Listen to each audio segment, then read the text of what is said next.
day 3 at the ServiceNow Knowledge Conference. My name is Lydia with Royal Cyber, and today I am joined at the booth by Tom. Tom, thanks for coming by. Appreciate being here.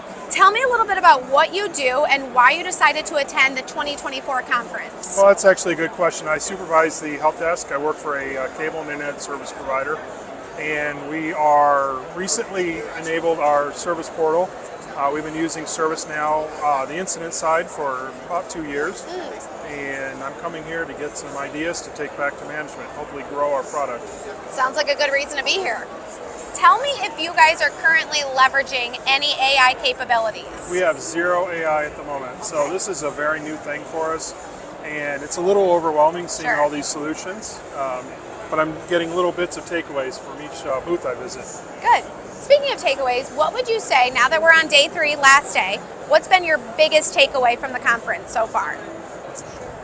I would say bits and pieces of the various seminars.